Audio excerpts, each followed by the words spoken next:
الحمدللہ رب العالمین وبہ نستعین۔ محترم ناظرین، آج میری گفتگو کا عنوان ہے ماہ شعبان میں روزے کی حکمتیں۔ جیسا کہ آپ جانتے ہیں کہ ماہ شعبان ایک بابرکت مہینہ ہے، اور شعبان عربی زبان کے لفظ شعبن سے ڈرائیوڈ ہے، ماخوذ کیا ہوا ہے، جس کے معنی پھیلنے کے آتے ہیں۔ اور چونکہ اس مہینہ میں رمضان المبارک کے لیے خوب بھلائی پھیلتی ہے، اسی وجہ سے اس مہینے کا نام شعبان رکھا گیا۔ اس سلسلے کے اندر حضرت عائشہ صدیقہ رضی اللہ تعالی عنہ فرماتی ہیں، الفاظ ہیں حدیث کے کہ ما رأیت رسول اللہ صلی اللہ علیہ وسلم استکمل صیام شہر قط الا رمضان وما رأیتہ فی شہر اکثر منہ صیاما فی شعبان۔ مطلب یہ ہے کہ حضرت عائشہ صدیقہ رضی اللہ تعالیٰ عنہ بیان فرماتی ہیں کہ میں نے رسول اللہ صلی اللہ علیہ وسلم کو پورا مہینہ اہتمام کے ساتھ روزہ رکھتے ہوئے نہیں دیکھا مگر رمضان کے مہینے میں، یعنی اللہ کے رسول صلی اللہ علیہ وسلم رمضان کے مہینے کا پورا روزہ مکمل اہتمام کے ساتھ رکھا کرتے تھے۔ اور آگے فرماتی ہے کہ وما رأیتہ فی شہر اکثر منہ صیاما فی شعبان، اور سال کے پورے 12 مہینے میں کسی بھی مہینے کے اندر کثرت سے روزہ رکھتے ہوئے نہیں دیکھا سوائے شعبان کے مہینے میں۔ تو پتہ چلا کہ پورے رمضان کا مکمل اہتمام کے ساتھ روزہ رکھنا اللہ کے رسول صلی اللہ علیہ وسلم کیا کرتے تھے رمضان میں، اور پورے سال کے 12 مہینوں کے اندر جو سب سے زیادہ اہتمام کرتے تھے روزے کا، وہ مہینہ ہے شعبان کا۔ اب حضرت ام سلمہ رضی اللہ تعالی عنہ فرماتی ہیں کہ میں نے رسول اللہ صلی اللہ علیہ وسلم کو شعبان میں اس طرح روزہ رکھتے ہوئے دیکھا کہ گویا کہ آپ شعبان کے مہینے کو رمضان کے ساتھ ملا دیا کرتے تھے۔ تو اس کا مطلب یہ ہے کہ شعبان کے مہینے میں نبی آخر الزماں کثرت کے ساتھ روزہ رکھا کرتے تھے۔ علامہ محب طبری رحمۃ اللہ علیہ شعبان کے مہینے کے اندر روزہ رکھنے کی تقریباً 6 حکمتوں کا ذکر کیا ہے کہ شعبان کے مہینے میں نبی اکرم صلی اللہ علیہ وسلم روزہ زیادہ سے زیادہ کیوں رکھا کرتے تھے۔ اس میں سے جو 4 باتیں ہیں، 4 حکمتیں ہیں، 4 راز ہیں ماہ شعبان میں روزے رکھنے کے، کہ جن کی طرف احادیث نبویہ کے اندر بھی اشارہ ملتا ہے۔ سب سے پہلی وجہ، سب سے پہلی حکمت کہ شعبان کے مہینے میں روزے اللہ کے رسول کیوں رکھا کرتے تھے، حضرت انس رضی اللہ تعالی عنہ راوی ہیں، فرماتے ہیں کہ نبی آخر الزماں سے پوچھا گیا کہ ای الصوم افضل بعد رمضان، قال شعبان لتعظیم رمضان، کہ اللہ کے رسول رمضان کے بعد، رمضان سے ہٹ کر سب سے زیادہ فضیلت روزہ رکھنے کی کون سے مہینے میں ہے؟ ای الصوم افضل بعد رمضان، قال شعبان، نبی آخر الزمان نے فرمایا کہ رمضان کے مہینے کے علاوہ جس مہینے میں سب سے زیادہ روزہ رکھنے کی فضیلت ہے وہ مہینہ ہے شعبان کا مہینہ۔ وجہ اس کی، حکمت اس کی، تو آقا نے فرمایا لتعظیم رمضان، یعنی رمضان کی تعظیم، رمضان کی اہمیت اور رمضان کے استقبال کے لیے شعبان کے مہینے میں روزہ رکھنا سب سے زیادہ تمام مہینوں کے اندر افضل ہے۔ جو دوسری وجہ ہے، دوسری جو حکمت ہے، اس سلسلے کے اندر حضرت اسامہ بن زید رضی اللہ تعالیٰ عنہ راوی ہیں۔ وہ فرماتے ہیں کہ نبی آخر الزماں جناب محمد رسول اللہ صلی اللہ علیہ وسلم سے سوال کیا گیا، پوچھا گیا کہ اللہ کے رسول بتلائیے کہ شعبان کے مہینے میں روزہ رکھنے کی وجہ کیا ہے کثرت کے ساتھ، یعنی آپ صلی اللہ علیہ وسلم کثرت کے ساتھ شعبان کے مہینے میں روزہ رکھتے ہیں، اس کی وجہ کیا ہے؟ تو نبی آخر الزماں نے ارشاد فرمایا کہ شعبان کا مہینہ جو رجب اور رمضان کے بیچ کے اندر ہے، لوگ اس مہینے کی عظمت، اس کی رحمت اور اس کی برکت اور اس کی اہمیت سے غافل ہیں۔ اللہ کے رسول نے فرمایا کہ میں شعبان کے مہینے میں روزے کی کثرت اس لیے کرتا ہوں کیونکہ پورے کے پورے سال کا جو بندے کے اعمال ہیں وہ اعمال اللہ کی بارگاہ کے اندر اسی شعبان کے مہینے میں پیش کیا جاتا ہے۔ ایک تو یہ ہے کہ ہر روز ہم سب کے اعمال اللہ کی بارگاہ میں پیش ہوتے ہیں۔ آپ جانتے ہیں کہ ایک فرشتہ آتا ہے فجر کے اندر اور وہ چارج لیتا ہے رات کے فرشتوں سے، اور پھر جو فجر میں جو فرشتہ آتا ہے اس کی ڈیوٹی عصر تک ہوتی ہے، اور پھر ایک اور فرشتہ آتا ہے اور عصر سے لے کے فجر تک اس کی ڈیوٹی ہوتی ہے۔ تو گویا کہ فرشتے آپس میں بدلتے ہیں، ایک کی ڈیوٹی فجر سے عصر تک اور دوسرے کی ڈیوٹی عصر سے لے کر کے فجر تک۔ تو یہ جو فرشتے بدلتے ہیں تو یہ سارے کے سارے اعمال جو ہیں اللہ کی بارگاہ کے اندر روزانہ پیش کیے جاتے ہیں۔ دوسرے یہ کہ اللہ کے رسول نے فرمایا کہ پورے سال کے جو اعمال ہیں بندوں کے، وہ تمام کے تمام اعمال اللہ رب العزت کی بارگاہ کے اندر اسی مہینہ یعنی شعبان کے مہینے میں پیش کیے جاتے ہیں، اور میں روزے کی کثرت اس لیے کرتا ہوں کہ جب میرے اعمال اللہ کی بارگاہ میں پیش کیے جائیں تو اس وقت میں روزے سے رہوں۔ تو پہلی وجہ تھی شعبان کے مہینے میں روزہ رکھنے کی کہ رمضان کے استقبال میں لتعظیم رمضان، اور دوسری جو حکمت ہے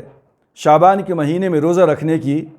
کہ اسی مہینے کے اندر بندوں کے پورے سال کے اعمال اللہ کی بارگاہ میں پیش کیے جاتے ہیں، لہٰذا جب ہمارے اعمال اللہ کی بارگاہ میں پیش ہوں تو اس وقت ہم روزے کے ساتھ رہیں۔ یہ دوسری وجہ رمضان یعنی شعبان کے مہینے میں روزے کی جو حکمت ہے۔ تیسری جو حکمت ہے اس سلسلے کے اندر حدیث میں اشارہ ہے، اللہ کے رسول سے پوچھا گیا کہ اللہ کے رسول آپ شعبان کے مہینے میں بکثرت روزہ کیوں رکھتے ہیں؟ تو نبی آخر الزمان نے ارشاد فرمایا کہ اب شعبان کے بعد آنے والے شعبان تک، یعنی پورے ایک سال کے اندر جتنے بھی لوگوں کی روح قبض کرنی ہے، جن کی قسمت میں موت کا پروانہ لکھا جا چکا ہے، یہ پورے سال آنے والے شعبان تک جتنے بھی لوگوں کی روحیں قبض ہونے والی ہیں، وہ تمام کی تمام ارواح کو ملک الموت کے حوالے کر دیا جاتا ہے۔ لہٰذا میں چاہتا ہوں کہ اگر میرا نام ملک الموت کے حوالے کیا جائے تو میں اس وقت روزے سے رہوں۔ تو یہ تیسری حکمت تھی بزرگان محترم شعبان کے مہینے میں روزہ رکھنے کی۔ چوتھی جو حکمت ہے، جو راز ہے شعبان کے مہینے میں روزہ رکھنے کی، وہ ہے ہر مہینے کے 3 دن کے روزے کا جمع ہو جانا۔ آپ جانتے ہیں کہ مدینہ کے تاجدار فخر موجودات سرور کونین احمد مجتبیٰ محمد مصطفیٰ جناب محمد رسول اللہ صلی اللہ علیہ وسلم ہر ماہ کے 3 روزے رکھا کرتے تھے، جس کو ایام بیز کہتے ہیں ہم، جب چاند بہت زیادہ اپنی آب اور تاب کے ساتھ آسمان پہ چمکتا ہے اور دنیا کو منور کرتا ہے۔ اور وہ کیا ہے؟ ہر مہینے کی 13، 14 اور 15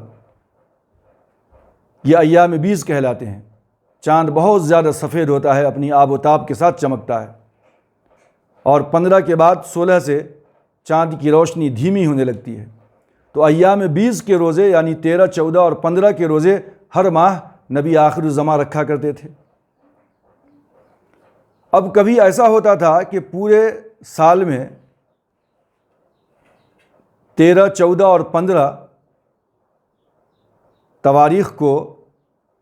کبھی کبھی اللہ کے رسول صلی اللہ علیہ وسلم سفر پہ ہوتے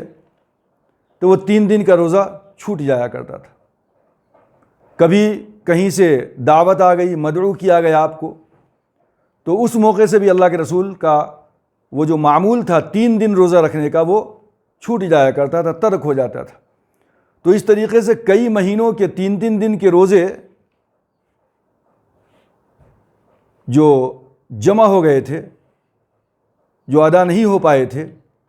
نبی آخر الزمان وہ تمام کے تمام 13، 14، 15 کے جتنے بھی روزے جتنے مہینے کے چھوٹے ہوئے تھے،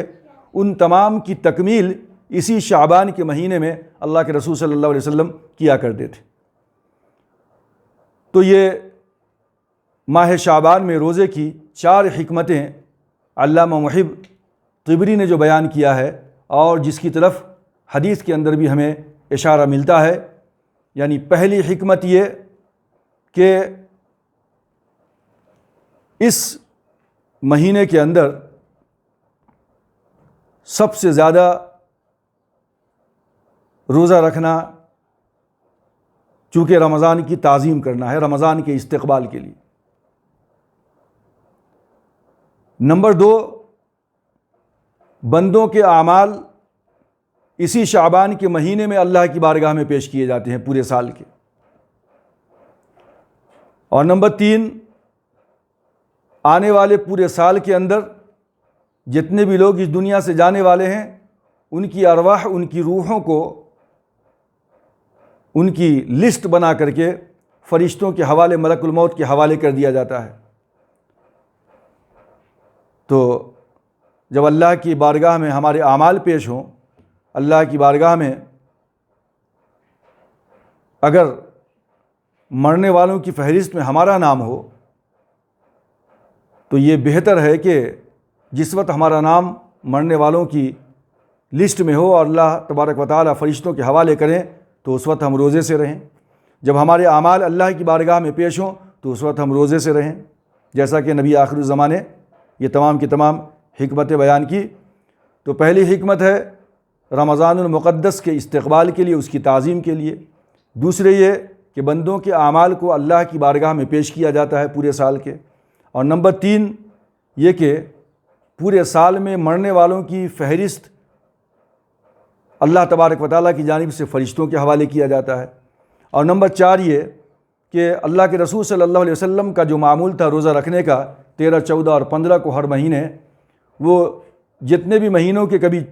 چھوٹ جایا کرتے تھے ان تمام کو اللہ کے رسول شعبان کے مہینے میں مکمل کر لیا کرتے تھے۔ اسی لیے کبھی کبھی شعبان کے ساتھ رمضان کو بھی ملا دیا کرتے تھے، اور یہ اللہ کے رسول صلی اللہ علیہ وسلم کے ساتھ خاص تھا۔ تو یہ 4 حکمتیں شعبان کے مہینے میں روزہ رکھنے کی بتلائی گئیں۔ اس کے بعد کا مسئلہ جو ہے کہ 15 کے بعد ہم روزہ رکھ سکتے ہیں یا نہیں رکھ سکتے ہیں شعبان کے مہینے میں۔ تو اس سلسلے کے اندر حضرت ابو ہریرہ رضی اللہ تعالیٰ عنہ کی ایک روایت ہے کہ اللہ کے رسول نے فرمایا اذا بقی نصف من شعبان فلا تصوموا، کہ جب شعبان کا آخری 15 دن بچ جائے تو آخری شعبان کے 15 دنوں میں تم روزہ نہ رکھا کرو۔ اللہ کے رسول صلی اللہ علیہ وسلم 15 کے بعد بھی روزہ رکھا کرتے تھے، چونکہ اس کی وجوہات تھیں، چھوٹے ہوئے روزے تھے آپ کے ایام 20 کے، اس کی تکمیل کرنی ضروری تھی۔ دوسری یہ کہ اگر عام لوگوں کو اجازت دی جائے کہ شعبان کے مہینے میں بھی روزے رکھیں 15 کے بعد، تو اس کے بعد پھر رمضان آ جائے گا، تو ظاہر سی بات ہے کہ رمضان کی مکمل طور پہ پوری کی پوری تیاری نہیں ہو پائے گی، اور ظاہر سی بات ہے کہ روزہ رکھنے کی وجہ سے آدمی کے اندر تھوڑی کمزوری آ جاتی ہے، آدمی لاغر ہو جاتا ہے۔ تو اگر شعبان کے مہینے میں ہی وہ لاغر اور کمزور ہو گیا تو وہ رمضان کے روزوں کا کما حقہ، جو اس کا حق ہے روزے کا، وہ ادا نہیں کر سکتا۔ اسی لیے اللہ کے رسول نے فرمایا کہ اذا بقی نصف من شعبان فلا تصوموا، شعبان کے آخری 15 دنوں کے اندر تم روزے نہ رکھا کرو۔ علماء نے لکھا ہے کہ اگر آدمی اتنا توانا، مضبوط اور قوی ہو کہ شعبان کے 15 کے بعد بھی وہ روزہ رکھ سکتا ہو، اور اس روزہ کی وجہ سے آنے والے رمضان کے مہینے میں رمضان کے روزوں پہ کوئی ایفیکٹ، کوئی اثر نہ ہو، تو پھر ایسا آدمی 15 شعبان کے بعد بھی روزہ رکھ سکتا ہے۔ رسول اکرم صلی اللہ علیہ وسلم کی جو طاقت تھی، جو ان کی قوت تھی، ظاہر سی بات ہے کہ کسی اور کی بھی وہ طاقت اور قوت نہیں ہو سکتی، اسی لیے اللہ کے رسول صلی اللہ علیہ وسلم کے لیے تو اجازت ہے، لیکن عام لوگوں کے لیے اس کی اجازت نہیں ہے۔ ہاں، جو لوگ اتنے مضبوط اور توانا ہیں کہ جو روزے رکھیں 15 شعبان کے بعد، تو پھر اس کا اثر رمضان کے روزوں پہ نہ پڑے، یعنی وہ زیادہ کمزور نہ ہو، تو ایسی صورت میں 15 شعبان کے بعد بھی روزہ رکھا جا سکتا ہے۔ لیکن یاد رہے کہ یہ روزے جو شعبان کے ہیں یہ بہتر ہیں، مسنون ہیں، سنت ہیں، یہ کوئی واجب نہیں ہے، ضروری نہیں ہے کہ شعبان میں روزہ رکھنا ہی چاہیے، لیکن شعبان میں روزہ رکھنے کی جو حکمتیں بیان کی گئی ہیں، اس سے یہ نتیجہ نکلتا ہے کہ کم سے کم شروع شعبان سے لے کر کے 15 شعبان تک آدمی کو، مسلمانوں کو روزہ رکھنی چاہیے، کیونکہ یہ سنت ہے، اور حدیث کے اندر ہے من تمسک بسنتی عند فساد امتی فلہ اجر 100 شہید، کہ جو شخص میری سنت کو ایسے وقت مضبوط پکڑ لے گا جب کہ میری امت میں فساد کا غلبہ ہو، تو وہ ایک سنت کے زندہ کرنے کے اوپر 100 شہیدوں کا ثواب پائے گا۔ اللہ تبارک و تعالیٰ سے دعا ہے کہ اللہ تبارک و تعالیٰ ہم تمام لوگوں کو ماہ شعبان کی قدر و قیمت کو پہچاننے اور اس کے مطابق عمل کرنے کی، روزہ رکھنے کی توفیق عطا فرمائے۔ آمین۔ وآخر دعوانا ان الحمد للہ رب العالمین۔